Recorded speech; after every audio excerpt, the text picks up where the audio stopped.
में आप सभी बच्चों का स्वागत है। मैं नलिन विभूति +2 उच्च विद्यालय शकरदास नवादा बजरगंज गया से। आज हम सभी इस वीडियो में भौतिकी विषय की बात करेंगे। जैसे कि आप सबको मालूम है कि आपका एग्ज़ाम का डेट अनाउंस हो चुका है, उल्टी गिनती स्टार्ट हो गया है। आप जितना से ज़्यादा अपना सेल्फ स्टडी करेंगे, जितना से ज़्यादा आप मॉडल सेट को बनाएंगे, वह आपको बहुत ही लाभकारी होगा। उसी कड़ी को हम आगे बढ़ाते हुए आपको आज मॉडल सेट 6 आज हम लोग करेंगे।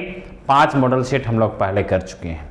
तो चलते हैं, सबसे पहले हम फिजिक्स में मॉडल सेट 5-6 की ओर। 6 में सबसे पहला क्वेश्चन जो हमने दिया है वह right 2 basic properties of electric charge, है ना। इलेक्ट्रिक चार्ज का विद्युत आवेश का 2 गुण आपको बताना है। तो आप कोई भी 4 गुण में से किसी भी गुण को आप बता सकते हैं। यहां पर हमने दिया है पहला क्वांटाइजेशन ऑफ इलेक्ट्रिक चार्ज और दूसरा कन्वर्सेशन ऑफ इलेक्ट्रिक चार्ज। तो हम सबसे पहले ये बात कर लें कि क्वांटाइजेशन ऑफ इलेक्ट्रिक चार्ज है क्या। It is the property of an electric charge by virtue of which any charged body can have charge which is an integral multiple of basic charge E, यानी Q बराबर ±NE। Second, conservation of electric charge, total charge in an isolated system remain conserved, charges appear in pair of equal and opposite sign। तो हम लोग यहाँ पर विद्युत आवेश का और भी गुण जो है समान और असमान वाला, है ना, उसको पॉजिटिव और निगेटिव, पॉजिटिव रिपेल करता है, पॉजिटिव निगेटिव जो है अट्रैक्ट करता है, निगेटिव जो है रिपेल करता है। इसको भी गुण हम इसमें लिख सकते हैं। तो यहाँ पर 2 ही गुण लिखना था, तो ये 2 गुण आपका यहाँ पर लिख दिए हैं। चलिए question number 2, very important question ये चल रहा है, जिसमें बहुत ही प्रबल संभावना है कि ये सभी क्वेश्चन आपको बोर्ड में आएगा। क्वेश्चन नंबर 2 है state superposition principle, give its 1 importance. Superposition सिद्धांत क्या है, अध्यारोपण का सिद्धांत क्या है और इसका क्या महत्व है, बताना है आपको। तो हम बता दें कि सुपरपोजिशन ऑफ प्रिंसिपल क्या है। It states that total force acting on a given point charge due to a number of point charge around it is the vector sum of the individual force acting that point charge due to all other point charges. इस principle का उपयोग करके we can apply Coulomb's law to any collection of point charges. महत्व हो गया इसका। चले question number 3। Question number 3 आपका न्यूमेरिकल है। यह है कि calculate the equivalent capacitance between A and B. A और बी के बीच में आपको कैपेसिटेंस निकालना है। तो चलें आप बोर्ड पर निकालते हैं आपको कैपेसिटेंस को। तो आपको दिया गया है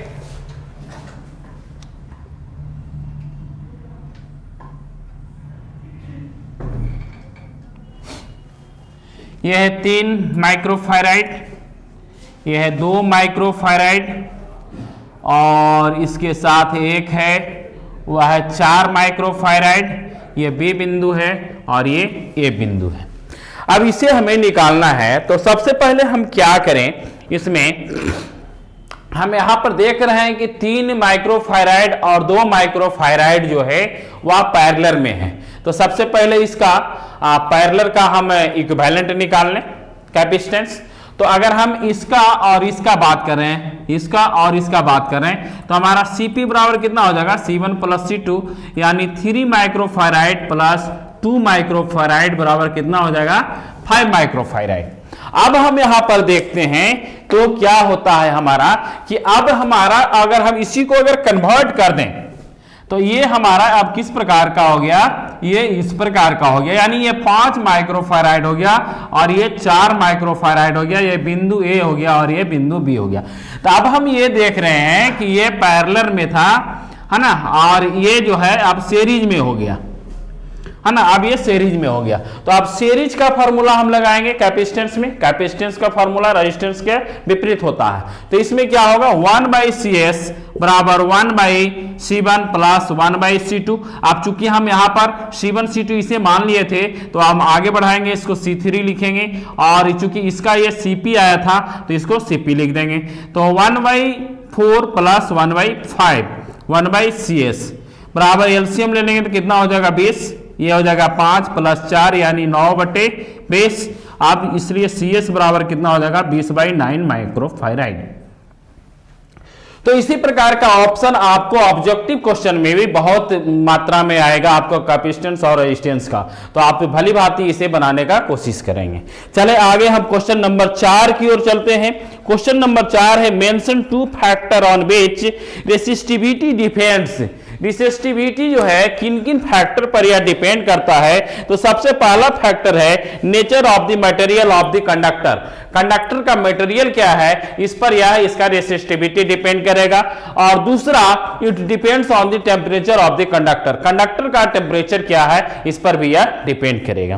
क्वेश्चन नंबर 5 की ओर चलते हैं। Mention different usages of cyclotron. पिछले वीडियो में हमने आपको साइक्लोट्रॉन के बारे में बहुत विस्तार पूर्वक से बताया था। यहां पर जो आपको है सिर्फ इसका यूज लिखना है, उसमें हम यूज के बारे में आपको बताए थे। तो सबसे पहला यूज क्या है, radio activity material for the medical purpose के लिए इसका यूज करते हैं। दूसरा use to bombard the atomic nuclei with highly accelerated particle to study the nuclear reaction। Nuclear reaction के लिए उसमें हम बताए थे आपको highly temperature high very high frequency से उसे हम लोग बम्बार्डिंग करवाते थे साइक्लोट्रॉन से।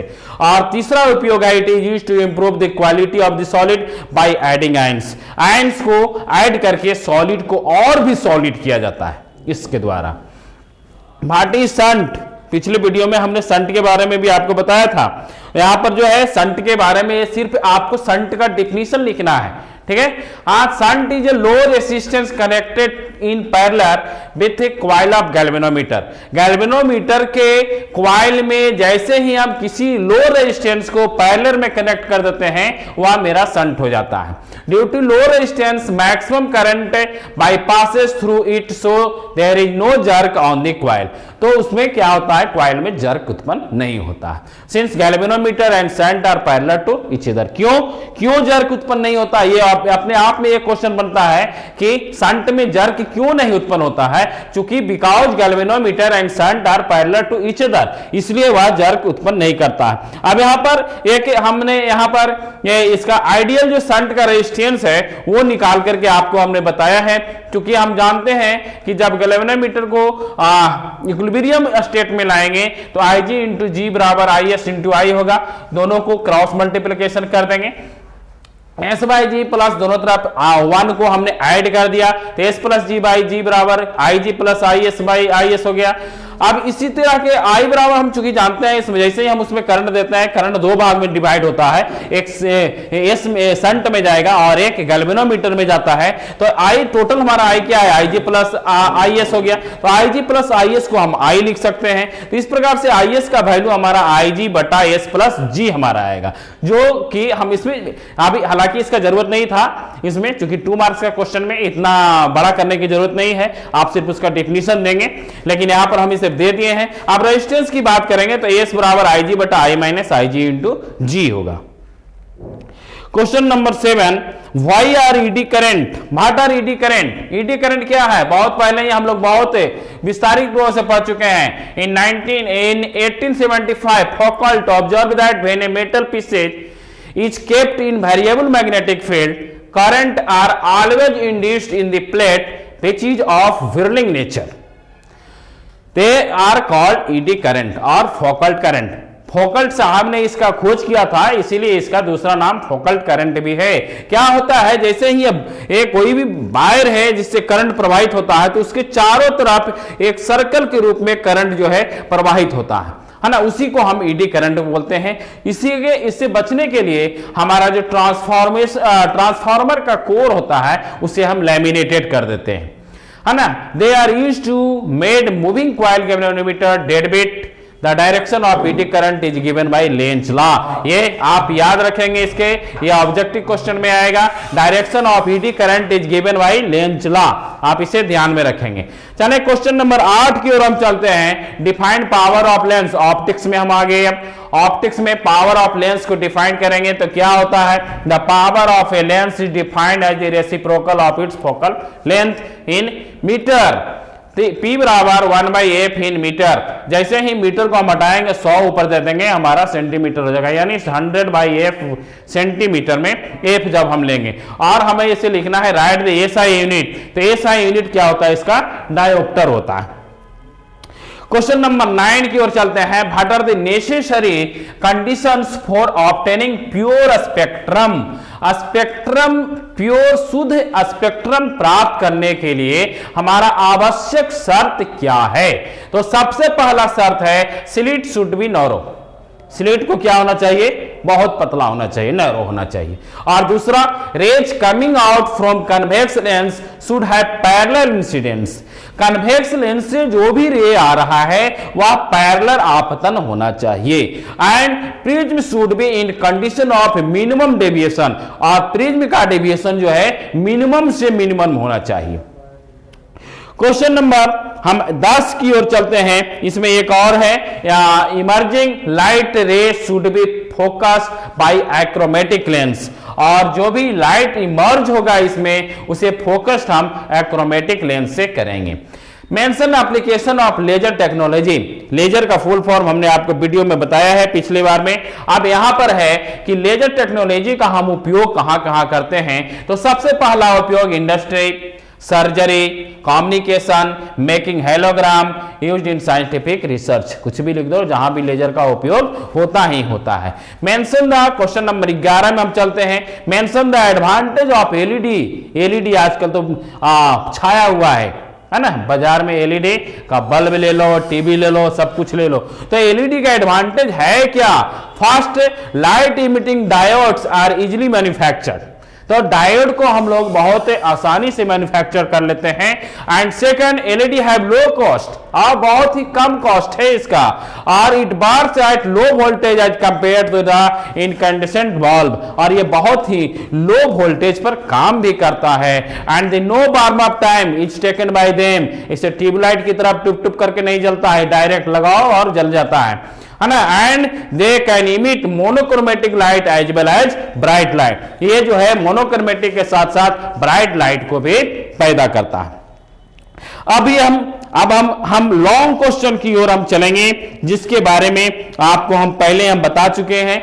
ये लॉन्ग क्वेश्चन का जो इसमें केमिस्ट्री का पोर्शन है, आप केमिस्ट्री वाले वीडियो में देखेंगे, गया गाइडेंस प्रोग्राम में आप विस्तारित रूप से उसमें आप देखेंगे। यहां जो फिजिक्स का है वो पार्ट हम आपको डील कर रहे हैं। तो सबसे पहला है, draw a neat and level diagram of human I, discuss the various types of defects of vision briefly. आप इसे बायो में बहुत अच्छी तरह से पढ़े होंगे।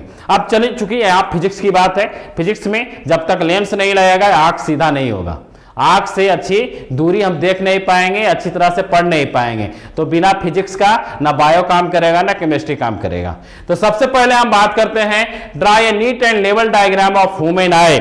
वहां सबसे पहला है कि आंख का एक अच्छा सा चित्र बनाएं। तो आपको आप दिखा देते हैं आपको कि आंख का चित्र किस प्रकार से है। आप यहां पर देख रहे हैं, ये आंख का चित्र है, जो हम लोग का आंख है। इसमें क्या क्या है, इसके ऊपर आप डायग्राम को कैसे बनाएंगे देख रहे हैं। आप यहां से स्टार्टिंग करेंगे, एक सी टाइप का लेंगे और इसे राउंड बनाते हुए पीछे की ओर लेके जाएंगे, जो कि आपका ऑप्टिक्स नर्व होगा, और फिर नीचे से राउंड बनाते हुए लेके जाएंगे, वहां भी आपका ऑप्टिक्स नर्व होगा। ये ऑप्टिक्स नर्व हमारा सीधे आता है यहां ब्रेन में, है ना, ये सीधे ब्रेन में आता है ये, और यहीं से सारा सूचना जो है हम पूरे बॉडी को सेंड करते हैं, या फिर हमारा ये जो नर्वस सिस्टम है वहां हमारा जाता है। तो सबसे पहले ये हमारा हो गया क्या, ऑप्टिक नर्व्स हो गया। अब ये सबसे पीछे वाला जो पर्दा है उसको रेटिना बोलते हैं, और इसके अंदर में जो भरा पड़ा है उसको हम विट्रस ह्यूमर बोलते हैं। क्या बोलते हैं उसको? विट्रस ह्यूमर बोलते हैं। और ये जो हमारे आंख के बीच में काला सा लगा हुआ रहता है, काला, है ना, ये हमारा लेंस है, ये लेंस है। और इसके चारों तरफ एक जो निकला हुआ भाग जो है लाल लाल हमारे आंख में रहता है उसको हम आइरिस बोलते हैं। अब ये लेंस के ऊपर वाला जो भाग है जिसको कॉर्निया बोला जाता है, और लेंस और एक कॉर्निया के बीच में एक लिक्विड भरा हुआ रहता है उसे बोलते हैं एक्वस ह्यूमर बोलते हैं। और ये जो है हमारा पुपिल है, जितना हम आंख खोल सकते हैं बंद कर सकते हैं ये हमारा पुपिल हो गया। अब ये जो लेंस के बीच में जो लगा हुआ भाग जो है ये हमारा, इसका मतलब जो रेटिना के साथ जो जोड़ने वाला हमारा भाग है वह हमारा सिलियरी मसल्स है, और ये सस्पेंसरी लिगामेंट है, इसके द्वारा हम अपने लेंस को ऊपर नीचे करके कन्वर्ट करते हैं। अब हम चलते हैं सेकंड पार्ट इस क्वेश्चन का। वह क्वेश्चन क्या कहता है कि क्वेश्चन में सबसे पहले तो डायग्राम ऑफ ह्यूमन आई हम लोग कर लिए। Discuss the various types of defect of vision, vision का जितने भी वेरियस टाइप ऑफ डिफेक्ट है उसके ऊपर हमें चर्चा करना है। तो हम सभी जानते हैं कि सबसे पहला जो हमारा डिफेक्ट है वह हाइपरमेट्रोपिया है, यानी लॉन्ग साइटनेस और फोर साइटनेस, दूरदृष्टि दोष। The human eye is said to hypermetropic if it can see the far object clearly but cannot see near object। दूर की वस्तु को जब हम अच्छी तरह से देख लेते हैं लेकिन जब नजदीक की वस्तु को हम नहीं देख पाते हैं तो वह हमारा बीमारी हाइपरमेट्रोपिया का है। तो कारण इसका क्या है? Increase in focal length of eye lens, जैसे जैसे हम लोग का उम्र बढ़ते चला जाता है हमारा मसल्स जो है सिकुड़ते चला जाता है ना। And decrease in the size of eyeball, और आई बॉल का जो साइज है वह डिक्रीज हो जाता है। तो इसे हम सही किससे करेंगे? तो इसके लिए हम कन्वेक्स लेंस का प्रयोग करते हैं। क्या कौन सा लेंस लगाएंगे? कन्वेक्स लेंस लगाएंगे। आप देख रहे हैं यहां पर ये ऑब्जेक्ट यहां पर है, इसे रेटिना के पास बनना चाहिए। डिफेक्टिव आई में रेटिना से बाहर बन जाता है, और जब इसे करेक्ट करते हैं तो फिर ये हमारा रेटिना के पास बन जाता है। चलें, अब दूसरा बीमारी जो है वह है मायोपिया। मायोपिया निकट दृष्टि दोष। The human eye is said to myopia if it can see the near object clearly and distinctly but can not see the far object. जब दूर की वस्तु को नहीं देखते हैं और नजदीक की वस्तु जब हम देख लेते हैं तो दैट इज कॉल्ड मायोपिया। तो इसका कॉज क्या हो जाएगा? उसका उल्टा होगा, arise due to elongation of eyeball और excessive curvature of cornea. And इसका करेक्शन के लिए हम कन्वेक्स लेंस का प्रयोग करेंगे। आप इसमें डायग्राम में आप देख सकते हैं नॉर्मल आई में इस प्रकार का हमारा इमेज बनता है, और जब डिफेक्टिव हो जाता है तो वह बीच में ही हमारा इमेज बनना शुरू हो जाता है। और इसे करेक्ट करने के लिए हम यहाँ पर कन्वेक्स लेंस का प्रयोग करते हैं तो हमारा जो इमेज है वह सही बनना शुरू हो जाता है। Now come to the third point, that is presbyopia, old sight, जरा दृष्टि दोष बोलते हैं इसको। The human eye is said to presbyopia if it can not see near object as well as far object. जब हम ना ही नजदीक की वस्तु को और ना ही हम दूर की वस्तु को देख पाते हैं तब वह हमारा प्रेसबायोपिया हो जाता है। और इसके करेक्शन के लिए हम बाइफोकल लेंस का प्रयोग करते हैं। और इसका कारण क्या है होने का? तो यह weekend strength of ciliary muscles है ना, वृद्धावस्था होने पर यह सारी बीमारी आ जाती है। चूंकि उसका फिर कोई उपाय है ही नहीं, वो मसल्स जो है धीरे धीरे एज के अनुसार हम लोग का झुंगुरते जाता है। नाउ चौथा जो बीमारी है वह एस्टिग्मेशन है। The human eye is said to be astigmatic if horizontal lines and vertical can not be distinct at the same time. अगर आंख के बीमारी में आपका हॉरिजॉन्टल लाइन और वर्टिकल लाइन को आप सेम टाइम अगर नहीं आप उसको जांच रहे हैं, इसका मतलब आपको एस्टिमेशन का प्रॉब्लम हो गया है। तो इसका हम करेक्शन किसके द्वारा करते हैं? तो सिलिंड्रिकल लेंस का प्रयोग करते हैं, है ना। बहुत सारे बच्चों को आप देखते होंगे कि मोटा मोटा चश्मा लगाए हुए रहता है सिलिंड्रिकल टाइप का। इसका मतलब है उसे हॉरिजॉन्टल और वर्टिकल का पहचान करने में दिक्कत होती है। नाउ इसका कारण क्या है? Rise due to different curvature in the different direction of cornea. Cornea उसका सही ढंग से काम नहीं करता। अब यहां पर देखिए सिलिंड्रिकल लेंस को लगा करके आपको बताया गया है किस प्रकार से यह हमारा रेटिना के ऊपर आता है। Now come to the question number 13. Explain Bohr atomic model for hydrogen atom. Calculate the radius, velocity and energy. है ना, ये टोटली आपका ये केमिस्ट्री का पोर्शन है। तो हम यहाँ पर अभी हमने देखा कि हमें बोर एटॉमिक नोबल का बारे में बताना है, तो इसमें electron random in the hydrogen atom के बारे में हम इसमें बताएंगे, और इसमें centripetal force is provided by the electrostatic force between the electron and proton, Fc बराबर Fe। अब इस फॉर्मूला का हम उपयोग करेंगे, आप बच्चे इसे अच्छी तरह से देखें और इसे नोट करते चल जाएंगे, क्योंकि यह बहुत लंबा है, बिना पेन और कागज का ये इसे हम सोल्व नहीं कर पाएंगे। एक स्लाइड को हटाएंगे, दूसरी स्लाइड में फिर उसका हम यूज करना पड़ेगा। तो इसमें आपको हम सीरियली रूप से हम बताए हैं कि सबसे पहले क्या करते हैं, किसी भी एटम को बैलेंस होने के लिए सेंट्रीपिटल फोर्स जो है इलेक्ट्रोस्टैटिक फोर्स से हम बैलेंस करते हैं। तो हमारा Fc जो है Fe के बराबर हो गया, तो कूलम लॉ से हम Fe का मान जानते हैं K Q1 Q2 by R square, और जबकि हम जनरल जो हमारा काइनेमेटिक्स है उसमें हमने पढ़ा है mv स्क्वायर बाई आर, तो इससे हम कैलकुलेट करके लाएंगे तो r का मान आता है के e square by mv square. अब रेडियस का हम कैलकुलेशन करेंगे, चूंकि हमारा बोर का मॉडल हम पढ़ रहे हैं, तो बोर थर्ड पोस्टुलेट हमारा कहता है only these orbits are set to be stationary and district for which angular momentum is an integral multiple of h by 2 pi. h by 2 pi का जो इंटीग्रल मल्टीपल होगा, तो यानी mv स्क्वायर बराबर nh by 2 pi, तो v का मान हमारा आ गया nh by 2 pi m into v।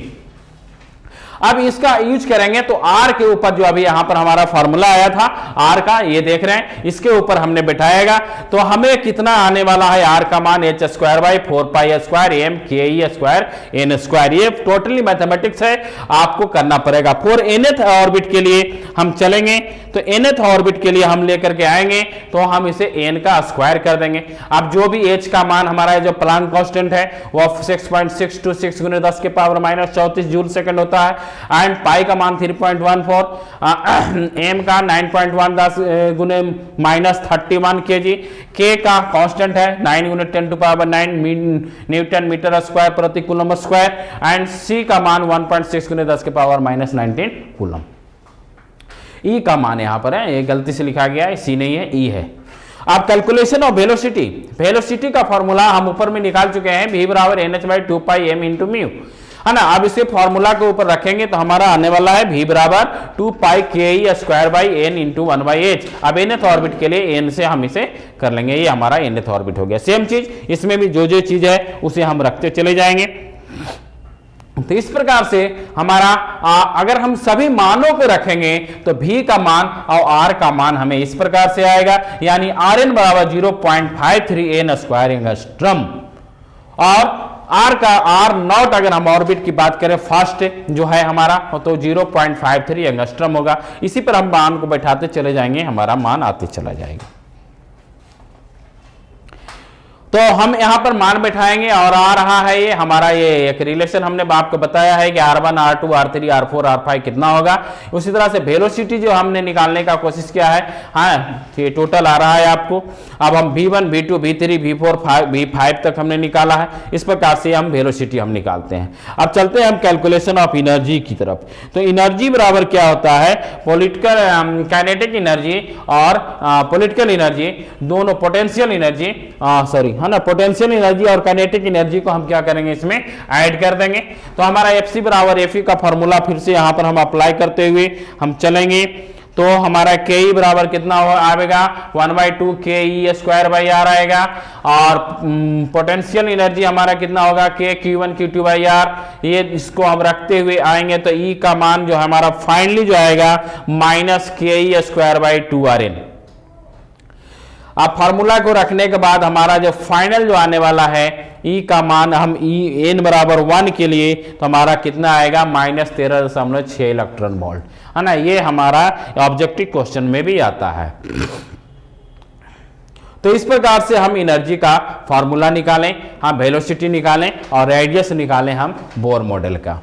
चलें हम क्वेश्चन नंबर 14 है, for an alternating current find the expression of average power. Average power निकालने का क्या हमारा एसी में पावर का क्या फार्मूला हमारा आता है। तो सबसे पहले हम चलते हैं पावर ऑफ एसी।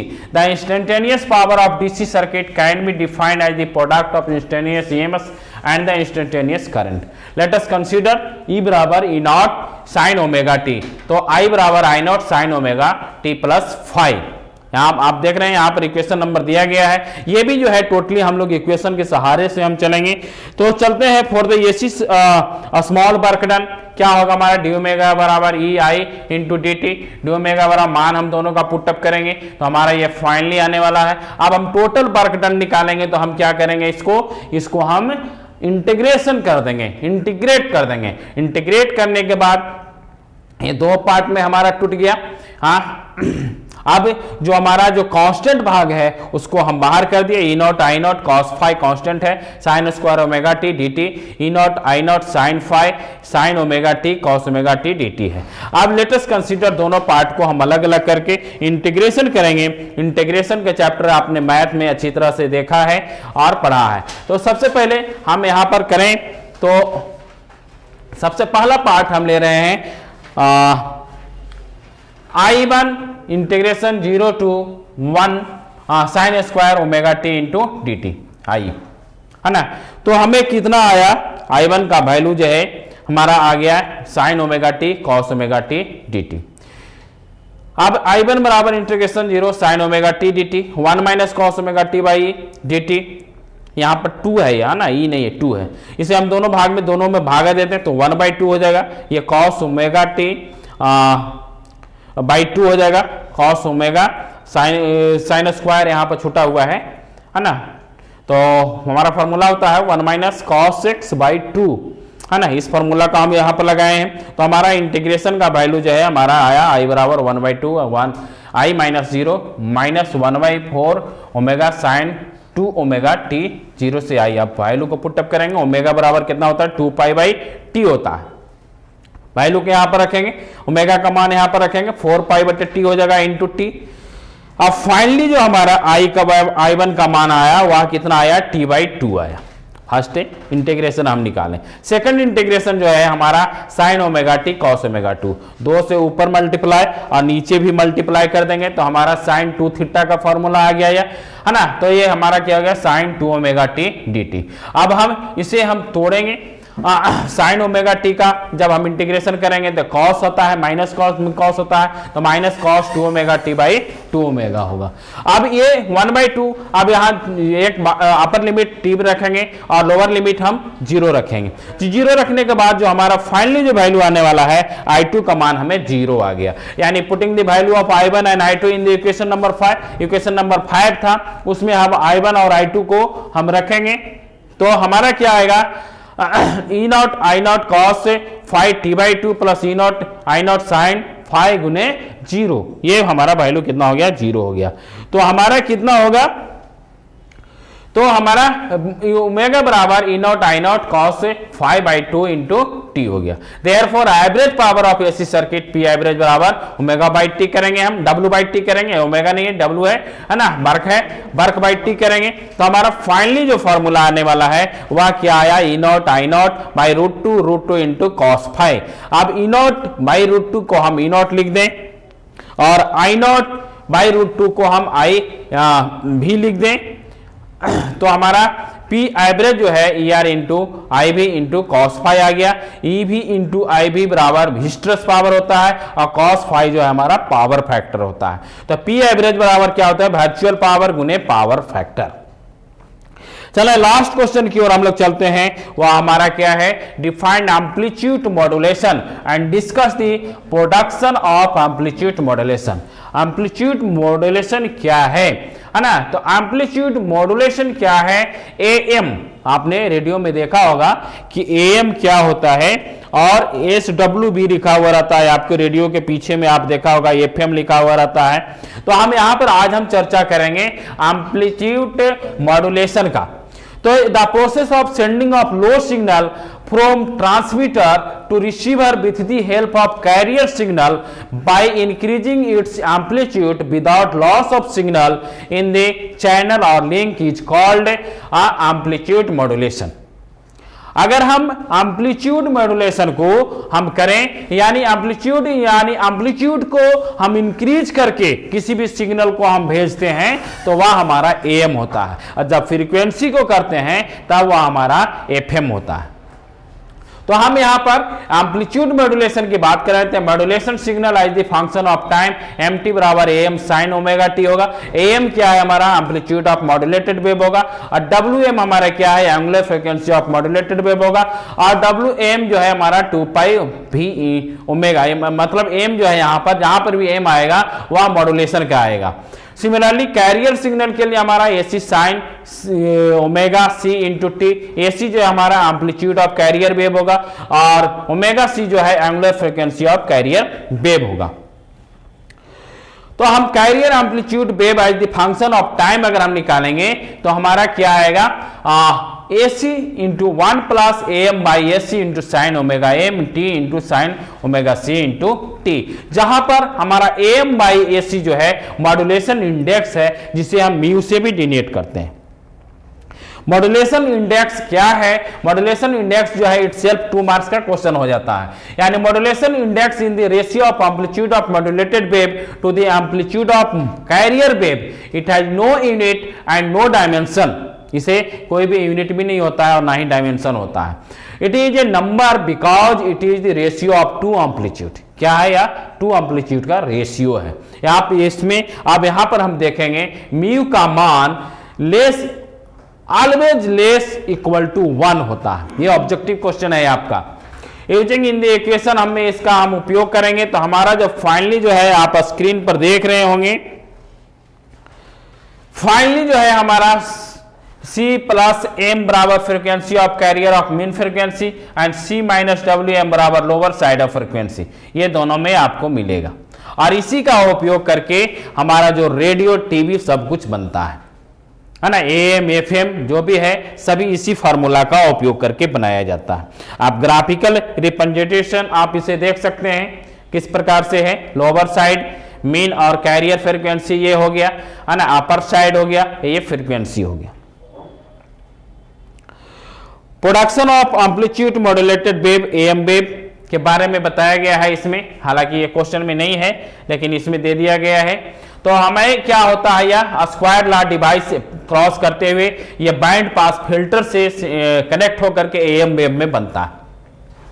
यानी there are variety of method for the production of amplitude modulated wave, बहुत सारा मेथड है। One of the famous method is square law device method, SLD method जो है, when a mixture of modulated wave and carrier wave pass through a square law device followed by band pass filter connection at omega C produced AM wave। The block diagram यहां पर बताया गया है किस प्रकार से इसे हम स्क्वायर लॉ SLD मेथड बोलते हैं इसको, इसे आप देख सकते हैं और इसे आप कर भी सकते हैं। ये लंबा कैलकुलेशन है, इसे आप स्क्रीन से स्क्रीनशॉट लेकर के आप इसे कॉपी पर अच्छी तरह से प्रैक्टिस कर लेंगे, क्योंकि ये जो है स्लाइड से नहीं कॉपी पर ही इसे डिस्कस किया जा सकता है। तो इस प्रकार से आज हम मॉडल 6 से को आपको हमने खत्म किया है, और बहुत जल्द ही आपको हम और भी मॉडल जो है मैं आपको कंप्लीट कराऊंगा। इसके बाद हम आपको ऑब्जेक्टिव क्वेश्चन का भी मॉडल हम लेकर के आएंगे, जो आपको बहुत ही परीक्षा उपयोगी होगा।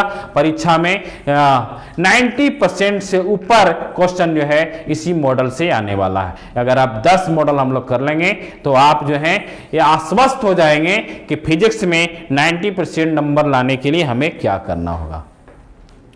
तो हम आपको बता दें बच्चों कि कोई भी एग्जामिनेशन से डर नहीं होना चाहिए, बल्कि उसकी तैयारी होनी चाहिए। आप अगर उसके मॉडल सेट को बनाते रहेंगे तो आपको भली भांति आपको पता चलेगा कि क्वेश्चन कहां से आएगा, किस प्रकार का क्वेश्चन आएगा, कैसे उसे हम बनाएंगे, कौन सा क्वेश्चन हमसे नहीं बन पाता है, किस क्वेश्चन को हमें छोड़ करके निकल जाना है, यह भी आपको ध्यान में देना होगा। बहुत लेंथी क्वेश्चन जो है उसे आप परीक्षा में टच न करेंगे तो आपके लिए बहुत ही अच्छा होगा, क्योंकि लेंथी क्वेश्चन कैलकुलेट कैलकुलेशन वाला क्वेश्चन जो है, लेंदी कैलकुलेशन में आप जहां भी जाएंगे, जैसे अभी हमने देखा बोर मॉडल और ये एसएलडी मेथड हम देख रहे हैं, ये बहुत ही लेंदी प्रोसेस है। आप यहां कहां पर क्या आपका प्लस माइनस क्या छूट जाएगा इसका कोई भरोसा नहीं है। तो आप इस प्रकार के जो भी लेंदी क्वेश्चन है उसे आप हटा करके जो और में जो क्वेश्चन रहेगा उसमें आप देखेंगे। अब कोई दूसरा चारा जब ही नहीं है तब तो आपको कुछ करना ही होगा। इसके लिए आपको practice makes a mind perfect.